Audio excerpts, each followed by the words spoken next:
All right, so we saw how to write CSS transitions. We saw the syntax, the 4 main properties, as well as the shorthand version, but we haven't really discussed performance. There's actually 2 things we haven't discussed. What are the properties that can be transitioned? Are there things that cannot be transitioned? Yes. And then also, what should be transitioned? And what I mean there is, what are the things that are the fastest, the most performant to transition, and what things are a nuisance, can cause performance issues if you're transitioning them. So we're going to answer those 2 questions in this very quick video. So the first thing, what can be transitioned? Here's the official list. It's pretty long. So there's a bunch of things on here, some of which we've already worked with, like background color, transform. We've seen things like border radius, border width, all these things that we've seen before.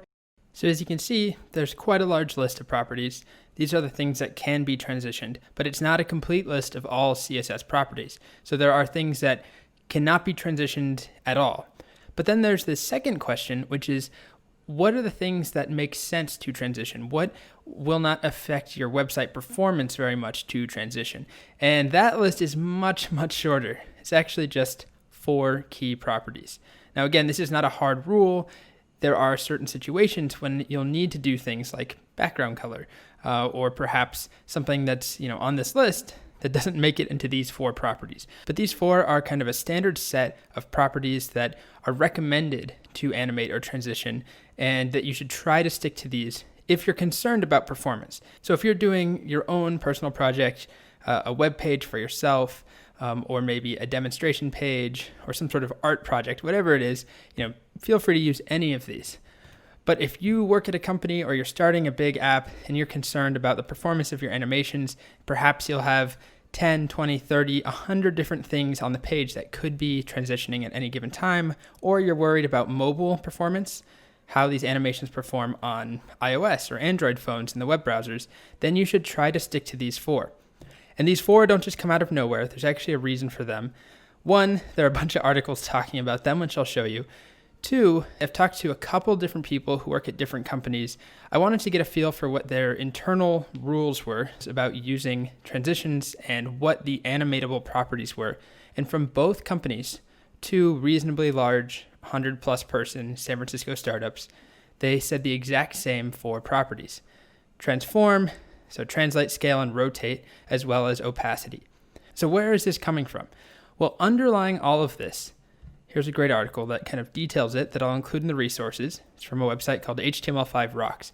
But it actually talks about why these 4 properties can be animated cheaply or easily, and why all of those other properties, for a couple different reasons, are slower or less performant. And it has to do with how a browser actually renders a web page. So this could be a much longer video. This could be an entire course. Actually, at my previous job, we created a 4 or 5 hour course just about browser rendering and performance. So this is going to be a really quick crash course in it. But basically, there's a couple different stages that go into the rendering of any web page. So there's things like calculating the styles that apply to elements, generating the position for where certain things should be. So that includes things like width, height, margin, left, top. Then we move on, and there's this paint setup stage. We don't need to worry about that. But then the paint actually happens. This is when pixels are actually filled out or colored in for each element. So that's things like background, border radius, box shadow, which makes sense. And then finally, there's what's called composite layers, and that's things like transform and opacity. So these 4. So notice that those come at the very end. So for those to change, it doesn't require much work. It doesn't have to go through this entire process again. But if you are trying to animate something like, let's say, width or margin, then what is going to happen is what's kind of called a waterfall. Basically, it requires more work. The entire process starts over here. And the layout changing means that things have to be repainted and so on. So it kind of creates this cascade effect. So what you want to do, if at all possible, and again, this is only if you're really concerned about performance, is stick to transform and opacity. And with those properties, you can actually achieve a lot. Most of the animations that you see on popular large websites, they have tons of animations going on, small little interactive effects, but they're usually done with just transform, scale, transform, translate, transform, rotate, and opacity. So you can do a lot with those. Okay, so that kind of wraps it up. I highly recommend you check out this article if you want to know more about how the render process works in your browser, if you want to go into more detail about things like layout or paint and the different stages.